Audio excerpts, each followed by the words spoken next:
to a Hope 1032 podcast. As followers of Jesus, in whom all things were made, we acknowledge the Darug people as the traditional custodians of the country of where this podcast is recorded.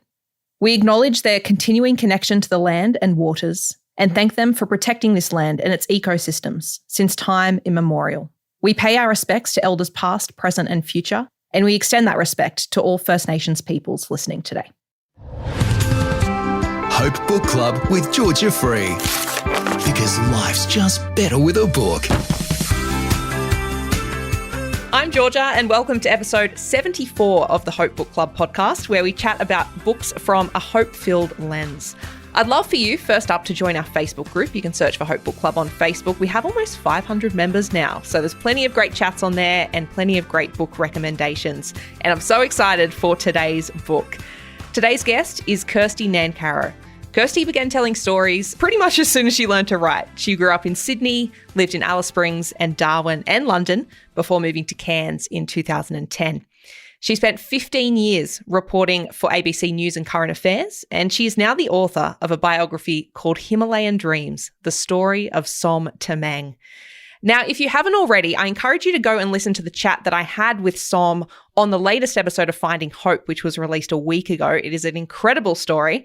But right now, I'm so excited to delve deeper into Som's story today with Kirsty. Welcome to the podcast. Thank you, Georgia. Kirsty, for those who haven't listened to the previous conversation with Som, could you give a little bit of an overview on Som's life, his work, I guess maybe an overview of the synopsis of the book? He's a pretty impressive guy if you decided to write a full biography on him. That's right. And someone who's only 40 years of age as well. He's had an entire life to this point that was worth writing about, worth putting in the book. So Som was a child slave in Nepal, and he became caught up in that situation because he was in pursuit of his education. At the time, his local school in Batasi village only went to grade 5. So when children finished school in grade 5, they either had to abandon their education or they had to find another way to get to a city hours and hours away to continue their education. And he actually followed a village uncle on the promise that there was a family in Kathmandu who would look after him. They would basically adopt him and send him to school, and he'd be able to fulfill that dream he had for himself. And it didn't turn out that way. So he ended up cooking, cleaning, looking after their children, and was never able to go to school himself. He was in a situation of essentially child slavery for 2 years, and then had an opportunity while getting some vegetables for the family to escape, and he found his way back to the village. It was a bit late then for him to continue his education, so he decided he could at least help by ensuring his younger siblings didn't go through the same ordeal that he had. He made it his mission particularly to get his sister to school because his older sister didn't go to school. It was not common for girls in the village to go to school. They were there basically to look after younger children, to get married early, to have children, and to look after their husband's family. So it was never really considered an essential thing for girls to go to school. So over the course of his life, Som has changed that, first for his younger siblings and then for other children. And it just grew and grew and grew until it became almost an entire village. And his main motivations really were not wanting what he had suffered to happen to other children. And he knew it was worse for girls. They often disappeared. And he learned later on that they were mostly being trafficked to India for work in brothels. And if they came back at all, they were shrouded in shame and rejected by their own families, and often had diseases that killed them. So he wanted to put a stop to that, and he also wanted to put a stop to child marriage in the village as well. So it was quite common in Tamang culture for children to get married much younger than you and I would contemplate being reasonable, and of course have children at a young age as well. So he's basically spent his life through empowering children through education, through Friends of Himalayan Children, with changing the course of the future for the next generation in his village. That's an incredible guy. Kirsty, how did you first come to meet Som? I was lucky enough to meet Som at one of the most difficult times of his life, lucky in the sense that I got to meet him, but it was in the context of the Nepal earthquake in 2015. It happened on what is Anzac Day here. It was a Saturday, so it's the only day in Nepal where kids aren't going to school and where commercial people, businesses are having a day off. And he was living in Cairns, where I live, and discovered a couple of days after the earthquake that he had lost his brother. He'd lost the Friends of Himalayan Children hostel, and the school had been destroyed as well, and a lot of the buildings in the village. And he was planning to go back there as soon as he could with resources from Cairns to try and help, not just his village, but a lot of the remote villages. He knew that they would be suffering and government help wouldn't find its way to those places for some time. And he thought, I need to get over there and do what I can. So I interviewed him about his first trip back to Nepal with money and supplies, and then continued to follow the journey as he went back several other times. And then, of course, there was a second earthquake which caused even more damage and pretty much finished off anything that hadn't been destroyed in the first. As I got to know him and interview him, I learned more about the work that he did in Batasi and became inspired by it. So I eventually, in 2016, began sponsoring the first of 3 girls that our family sponsors. And at the end of that year, I decided to go and volunteer in the village myself. So I spent a month in Batasi as a teacher in the school, which at that point was just dirt floors and tin walls. It hadn't been rebuilt since the earthquake, and it took many years for that to happen. And I was really inspired by what I saw. The kids wake up really early and they do their chores, they go for a run, they help each other, and then they walk to school. Many of them walk quite a long distance to get to school, and they're there enthusiastic, wanting to learn. They have a long school day. They go to school 6 days a week, and then they come home and they're doing their homework and helping others and doing all the farm chores and etc. And I thought, Som has made this possible by providing a hostel, by providing school fees and uniforms and books. These kids whose families may not have been able to afford to send them to school now have an opportunity to learn and to have a different future. So when I came back from that trip, I said to Som, I need to write your story. And I didn't know the half of it then, but I just knew that there was a big story to tell. What was his reaction when you told him that? He actually said, I've been wanting somebody to write my story, but I don't think he really got terribly far with it. So he agreed, but of course it was many years after that it became possible. So first I had to get the interviews and do the research for the book. So I went back in 2018 on a fundraising trek, women-only fundraising trek to Everest Base Camp. We raised money for the first community library in the village, and that trip is when I did the interviews with his family members and with people who he'd helped in the village, some of his young leaders, and observed him, took that opportunity to observe him as well in his village in the Himalayas, where he was a trekking guide, and get some kind of rich context for the story and for his life. And then it was another 2 years after that I finally got the means to leave work and free myself up to write the book. That's such a long process. And I know obviously you have interview experience. You know, you've been doing this for 15 years, but I can imagine just on such a large scale. Did you feel kind of the pressure of like, I need to get everything for this book on this trip? I need to speak to as many people as possible. Was it kind of like that? It was. I wanted to make sure that I had a lot of stories, and I had to take the opportunity. And, of course, I had planned to go back every 2 years just because I love the place and I want to keep volunteering. But COVID happened, and I'm actually finally going back again for the first time since 2018, later this year. It's taken all this time to be able to get back there. So I did feel the pressure of, I have to make the most of this. I probably did a dozen or more interviews while I was there. And I did more interviews with people in Australia. So I reached out to people that had something to do with Som throughout his life, including 2 famous Australian actors, one of whom is in Hollywood, and a German internet entrepreneur who is a digital nomad these days. So I had to find all of these people and reach out to them all and say, you know, can you please help me piece together Som's life? He's had a very interesting and diverse life and lots of adventures. So it took a long time to track people down, and Conrad Anker, the mountaineer, gave me an interview as well. So people all over the world basically contributed to this book and gave me little pieces of information that eventually pieced together the story of Som's life, because he is a very humble man. As you would have heard in your conversation, he doesn't give a lot away about himself, and that can be very challenging when you're writing someone's biography. So it was really all the information that I got, the little pieces of information I got from all of the other people that I interviewed, of which there were many, that helped me go back to him and say, oh, can you tell me more about this? And he would confirm things happened and perhaps give me some more detail and context. So that's how it happened. But it is a very long process. And yes, you're right. I have had 30 years in the media, and I'm used to interviewing people, and it's something that I absolutely love.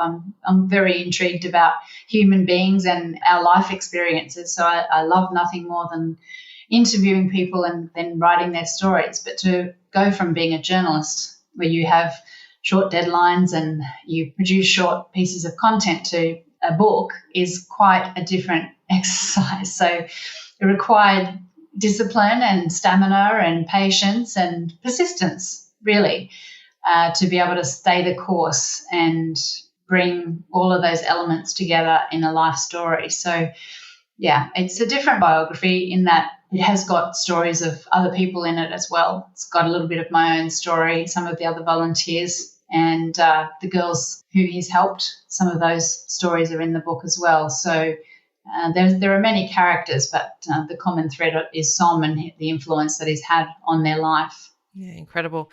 And writing this book actually came at quite a difficult time in your personal life, correct? You were going through a series of severe burnout and what you later found out to be PTSD. Can you kind of talk me through that, and how did you kind of come to know that you've got that? Because I feel like as a fellow journo who has experienced burnout, it kind of creeps up on you until it's almost too late, and then it's like, oh my goodness, hang on. It most definitely was too late. You feel like you, in telling these stories and bearing witness, that you have to have some kind of armor, but at the end of the day, we're all human beings with feelings and emotions, and I think it's natural to be affected by things. So you try your best, but years and years of covering traumatic events, natural disasters, suicides, murders, horrible things that I covered in my career, I guess it just began to chip away at my emotional resilience, and I could start seeing subtle changes in myself and then more obvious ones. So I became depressed, and there were a couple of incidents in particular that really were triggers for me. There was the death of a whole family of children here in Cairns just before Christmas in 2014, and then in 2015 I was the first camera woman on scene at a horrific accident where a man had a medical episode and ploughed his car into a back of a cafe and set off an explosion, and 2 women ended up dying there. So after those 2 incidents, I began feeling a little bit more agitated and just not feeling myself. I've always been a very happy social person, and I started avoiding those kinds of situations and becoming a bit more reclusive and that sort of thing. I actually had the opportunity to become the chief of staff at the ABC bureau that I worked at in Cairns, and I thought that would get me away from the day-to-day trauma, but it was a lot of responsibility, and I think I was probably too far gone by then. So I did my best, but I essentially did not sleep for 5 months. Oh. And that was really the icing on the cake. I probably only had like an hour or 2 a night for that period of time, because I just felt like I had to be hyper vigilant and on the whole time. And yeah, I became a zombie, as you might imagine, when you've had that much sleep deprivation. I was told to go on leave by the doctor, and ended up taking an extended period of leave, 7 months in all. And the first thing I wanted to do was get my sleep back on track. So I did that and started to re-engage with things that gave me some purpose. So volunteered with the Turtle Rehabilitation Centre, and then ultimately, when I felt a bit stronger, decided that would be a good time to go and volunteer in Batassi. And it really did give me a sense of purpose again. It made me feel like I had something to give, because I really felt when I went on leave that was it for me, that my career was over, that I didn't have anything else to give. And then I wasn't good for anything or to anyone. So it really did restore my faith in myself, that I had something to contribute. And so the book was really a healing exercise for myself as well. Yeah, wow. So this is the first time you volunteered in 2015. This was all kind of going down then, or was this 2018 when you went back? I know this. The time when I went to Nepal the first time, 2016, was when I had been diagnosed with depression, but I didn't get diagnosed with post-traumatic stress disorder until the end of 2017, and then it started to make a bit more sense. Some of the I was going to say, was that a shock to you? It was and it wasn't. I guess I didn't really have a name for some of the things that were happening to me. Like I'd have panic attacks, or I'd just have this sense of dread about going to work and what was going to be unfolding that day. There just seemed to be deaths every day when I went to work, and you could argue that's a normal part of journalism and being a journalist, but I wasn't coping with that anymore. So things like explosions were really triggering for me. I'd just kind of go to pieces. I remember sitting at the Walkley Awards around that time, and they just played like a sizzle reel of some of the biggest stories of the year, and I was just bawling my eyes out because I found those things so triggering. So it helped me to kind of realise that there was a reason why I was feeling the way I was and reacting the way I was. So I'm happy to say that I did have some treatment, and it was very, very effective. So it can be a very, very scary thing to go through. And, yeah, I wouldn't wish it on anybody. But if you're starting to notice any little changes in yourself, I would reach out to somebody and talk to somebody about it, because what I discovered when I started sharing my mental health journey with friends and family, I had got so many messages from people saying, oh, I've been going through something similar, or this has happened to me. And you would not know. We live in a society where we only share the good things on social media, and people don't necessarily go and seek help or even talk to a trusted friend or family member, because there's sort of some kind of shame or stigma attached to it. I like to think that now there's no shame and no stigma attached to it, and that people can talk openly, because it's unfortunately more common than people think. And I think if we share what we're going through, or if we seek help from the professionals who can help, then we can have another life. And that's what I feel like I've had. I feel like, leaving my journalism career behind, starting this book, and now working for myself, I've got a whole new life and a whole new sense of purpose.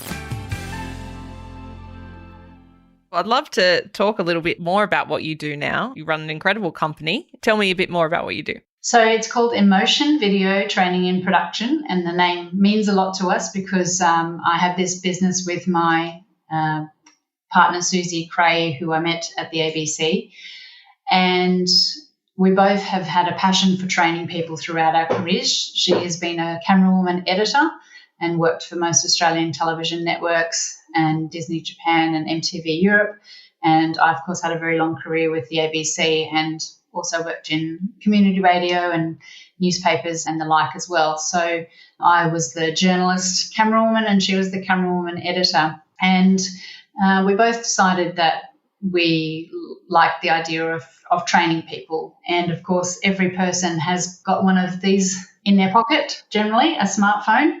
So we decided to create a course for people wanting to learn how to make video content with their phone, because, of course, you can film, edit and publish from your phone these days. So we started offering courses in 2019, and before that I'd actually started a media training business as well. So as a journalist, I always thought that there was a bit of a disconnect between what journalists need and want and, what organisations do to share their stories. And there can be a bit of a fear about dealing with journalists, and I just wanted to be able to connect the two because I'm all about storytelling. So I want to help organisations and individuals tell their stories better, and I want to educate them about how they can do that through the media. And I also want to make life easier for the journalists who just essentially want to get home at the end of the day to their life and their families, and make sure that they've got access to content in a timely way as well. So that's really how the business started, and very, very proud to say that we've won a few awards now. We're starting to travel around the country delivering our courses. So we get a lot of large organisations giving us a call and saying, we love what you do. So we were down in Launceston last year, the Liverpool City Council in Sydney, and we go back and forth to the Northern Territory quite a bit as well. So working with Indigenous rangers, essentially, getting them to record what they're doing and share stories about country and the work that they're doing. So it has so many applications. So we're really inspired going to work every day now and helping people tell their own stories. Yeah, that's so incredible. I love that so much. And you've also founded the Women in Media branch in Far North Queensland. How have you seen, obviously, the media landscape change, especially for women in the last 30 plus years you've been doing this? I can imagine it's been quite significant. Yeah, and I'm pleased to say that it continues to improve for women. I remember having Caroline Jones, who's no longer with us, unfortunately. She was the national patron of Women in Media, and she actually launched our branch here in Cairns. I think it was back in 2014. And she tells, awful stories of her experience as a trailblazing young female journalist. And we've also had Tracy Spicer up, who told a similar story of the misogyny, and Anita Jacoby, who I interviewed at the Cairns Tropical Writers Festival last year, when she was trying to break the gender stereotypes in her industry in television. Like, things were a lot harder for women in the media 30 years ago. And we had to work twice as hard for any kind of equal career opportunity. And I think that has changed. We're seeing a lot more female leaders in management in media organisations across Australia. So it's a good time to be a woman in the industry. But there are still challenges, and they're not just challenges that apply to women, but anyone in the industry. I think that the landscape has changed incredibly. I remember when I started at the ABC in 1999, I was a radio journalist, and that's what you did. You did radio interviews and you did news bulletins. And then, of course, they brought in online, which is a different style of writing. Then we had to be bi-media journalists and covering things for television. And then ultimately we got given cameras as well. So we'd go and film our own stories. And now journalists are also editing their own stories. So there's a lot of pressure on journalists. And even if you're in a newspaper, you're no longer a newspaper journalist only. You're expected to film content and tweet court cases and all of those kinds of things. So we have to be a lot more multidimensional as journalists than we ever did when we started. Yeah, and you're obviously a big advocate for mental health, especially for journalists. And it's clear that I think, especially in this post-COVID era, we're seeing this mass exodus of people leaving the industry. What better support do you think needs to be put in place for journalists, not just in Australia, but throughout the industry? Yeah, I think it would be beneficial to have some kind of regular mechanism whereby journalists can debrief. Often if there's I know in the ABC, when there's a massive event, then they have peer supporters who will reach out to journalists and check in, which is a great program. But I think it's sort of too little too late. And I guess we think about exercise as something that we do to keep ourselves healthy on a very regular basis. And I think we should be thinking about mental health support in the workplace in the same way. And that used to be going to the pub and getting sloshed on a Friday night for journalists. It probably still is in places, but there needs to be a better mechanism for decompressing, debriefing, and normalising that need to check in with the colleagues and just kind of take time out if you need to, or make sure that you're not burning yourself out, so that journalists can be sustainable in the workplace for the longer term. Because, I think a lot of people are just going, actually, I don't want to do this for the next 40 years. It's got a time frame. It's a very intense job. The expectations are high and the praise is not generally very forthcoming. It's a kind of industry where if you do something wrong, you'll know about it straight away, but you can do the right thing for a very long time, and it's very rare to get any positive feedback about that. So, I honestly think that workplaces around the world in the media could benefit from having like a weekly or a fortnightly or even a monthly session where journalists have the opportunity to debrief about what's going on. And I think that will build resilience in the workforce. Yeah, 100%. So important. Kirsty, have you got a knack now for writing a book? Do you think there's another book in you? Look, I pretty much made a promise to my husband and my mother that that wouldn't be happening anytime soon. Yeah, it's really hard.